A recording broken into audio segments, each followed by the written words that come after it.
Alyssa, nice to meet you. Hi, nice to meet you, Billy. That's the one, come on in. So you just graduated from the VCE Vocational Major? Yes. Beautiful. Well, this is the workforce, so this is the workshop. Kind of got assembly area, we've got the panel saw, we've got the thicknesser, the jointer. We thought this space was huge when we first got in here, but now it's like we don't have enough space. Yeah. It's kind of quiet now, but the other days was just full of jobs. But, you know, it comes and goes constantly. Yeah. What made you first get into furniture making? Well, first I was into carpentry. I did my apprenticeship in carpentry and did that for maybe 7 or 8 years, and then I was just getting a little bit over it, wanted to do something more creative. Yeah. So then I started working with a furniture maker, just sort of helping him out where I could, and then slowly just sort of got into my own rhythm, and then eventually started my own business. Now I've sort of got another joint business with another person, so yeah, over the years it's just grown and grown and grown. Yeah, that's But what good. about yourself? Like, why do you want to get into it? Honestly, just the creative freedom and being able to make whatever you design. So how's the first year been in the workforce? It's been really good. Since I graduated from the VCE Vocational Major program, they really helped me to find a job. They helped me submit my resume to them and have a solidified job, so then when I graduated year 12, I had somewhere to go to make my own money, work on my own projects. So it sounds like they really set you up to Yeah, for definitely. success. Yeah. I hear there's 4 core subjects in the vocational major. How have they prepared you for your first year? Well, the work-related skills taught me how to write a cover letter, how to write a resume, and the personal development skills. That one taught me the communication and teamwork. So what have you brought in today, Alyssa? I just brought in a slab of hybrid mountain ash. Nice. How do you prepare it? Did you cut it or? Yeah, I cut the sides. I measured it and cut it with a drop saw, which is some stuff I learned to do in VCE Vocational Major. Nice. And what about the filling? This is just a carbon filler. It's a 2-part hardener, and then sanded that smooth and put a coat of oil on. What did you use to sand it with? What tool? I just use an orbital sander and work my way up in the grits. Beautiful. Also, in my free time, I've been making some wooden pens. Beautiful. Are you making these on a lathe or? Yeah, I'm making them on a lathe, just with some scrap wood that I have at work. Nice. Like this one's blackwood.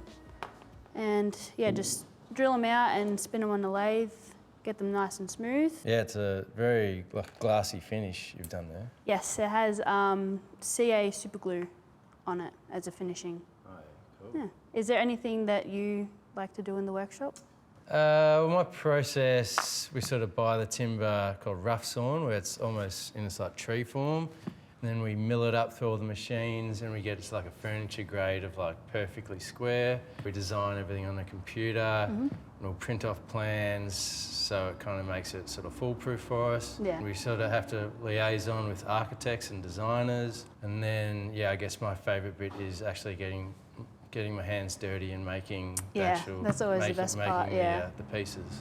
In the VCE VM program, they always talked about safety protocols. Is that something you use a lot every day? Absolutely, you've got to. Like, if you want to go to work the next day, you need to sort of stay safe. Like, eye protection, ear protection, probably the biggest ones. Like, so many times working with something, timber like flies up and sort of gets you in the face. Yeah. Everything in the workshop can like seriously maim you, so you have to just respect it and have a clear mind and concentrate. What did you learn about safety? They always taught me to wear the goggles, the earmuffs, and to always watch your fingers. And if you're going near like forklifts and stuff, to always have the high vis on. Yeah. Safety boots.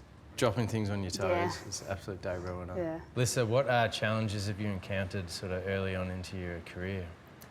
I reckon working with the customers is always going to be a struggle, because you're always going to have different ideas to them, and you have to try to combine with them together to give them the finished product that they actually want. Yeah, and you always have to make compromises, and people don't always like that, but yeah, meeting in the middle is definitely important, but also giving the client, because they're obviously paying money, you've got to give them what they want also. Yeah, exactly, yeah. What about you? Do you face any struggles? Sort of just sticking to like a 0.5 millimetre perfection and keeping everything dead flat and straight. as you know, like timber, like it's not in the ground anymore, but it's always moving and shrinking. Yeah. So you're working with like a living organism still pretty much. Yeah, different conditions in the weather can make things cup and bow, so it's always a challenge just keeping things nice and flat. Yeah.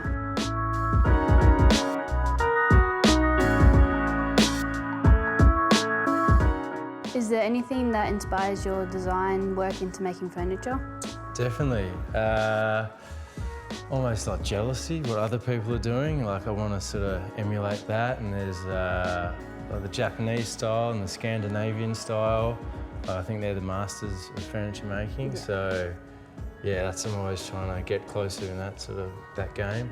But then also just looking at Instagram, like there's so many like amazing makers, and like you can just endlessly scroll. You can doom scroll, and yeah, just everything's just like, whoa, that's cool. Whoa, that's cool. Whoa, that's cool. Yeah. And then if you get your chance to actually like flick through some good coffee table books, like yeah, that's the stuff where the ideas sort of banking up in the head. What about yourself? What inspires you? Well, right now I'm just filling customer demands and supplying them with what they require, but later down the line I'd like to do stuff more creative and more hands-on.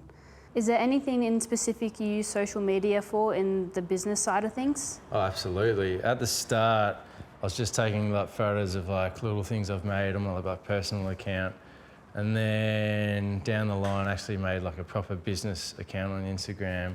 And that just generated so much of my business. Like, I was just starting with DM, like my following sort of grew.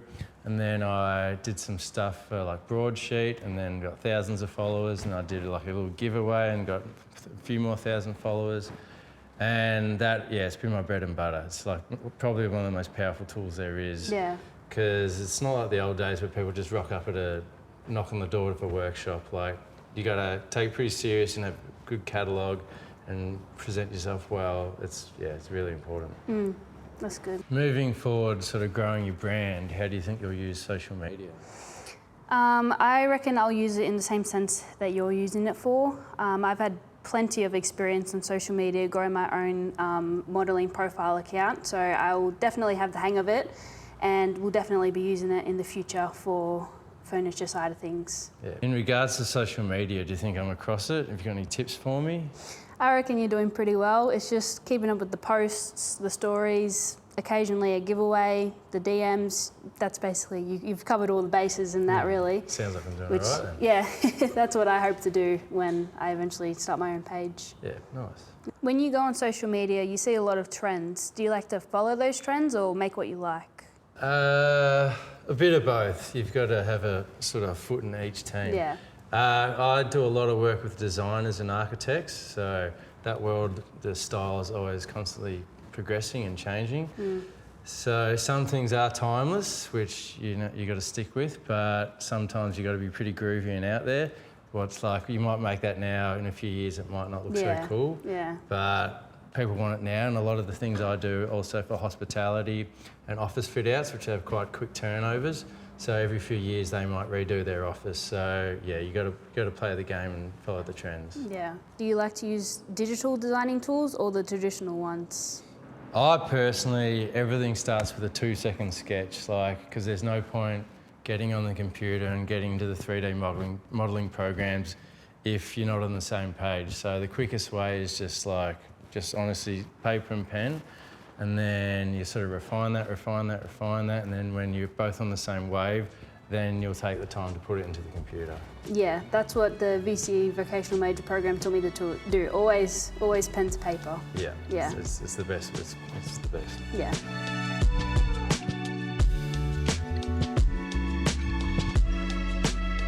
Moving forward, how do you think you'll deal with the financial side of business, like sort of running it and managing it? I reckon it'll be pretty difficult, but I reckon I can eventually wrap my head around it. Yeah. I have a bit of experience because I deal with all the customers' payments at my job I'm currently at. Yeah. I do all the transactions and all that stuff, so I reckon I'll be pretty good at it, but... Was that a daunting task at the Yeah, start? definitely at the start it was quite daunting, but once I got the hang of it, it was all good. Do you have an apprentice, or what are you looking for in an apprentice? Don't have an apprentice currently, but I've sort of worked with some in the past. But The most important thing I'm looking for is enthusiasm and respect, and people that I know are going to rock up on time and they want to be there, because if they're just doing it because, like, it's definitely not going to work out. What are you and I guess the younger generation looking for in an employer? A boss that will respect us and employees that will respect us, treat us well, have good communication skills so we actually know what's going on from the day-to-day basis. Yes, and just small things like that, yeah. What were your favourite subjects in Year 11 and 12? I reckon my favourite subject was product design technology, which isn't in the VCE Vocational Major program, but the program actually allows you to pick one VCE class to do at the same time as the vocational major classes. Nice. Which I found that really cool, how it allowed that flexibility to pick like what classes you want to do. You're not really restricted to just the 4.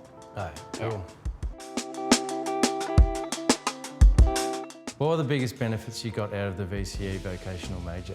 It's given me a bunch of different skills and has also prepared me to go confidently into the workforce. With all these skills, I couldn't really mess it up. That's cool. I wish I had that sort of growing up or leaving school, actually. Like, we sort of just dumped out, didn't know what to do, wasted a lot of time, so it sounds like you've had a real leg up. Yeah, it really prepares you, yeah. It's been good having you here today, and I've actually learned that, like, when I'm looking for an apprentice, that I can potentially get someone that's learned all these sort of skills, and it's gonna, I guess, make my business progress quickly. Yeah. So I'm looking forward to that opportunity. Well, thanks so much for having me. No dramas, I'll walk you out. Yeah, it was really cool to see you running your own business and actually having the creative freedom of making what you like. Yeah, it's good. It's taken a long time, but a lot of trial and error, but we got there. Yeah, and I think that's you can definitely do it. Yeah, hopefully. Keep at it. Okay, well, thanks See ya. for having me. See ya. Take it easy.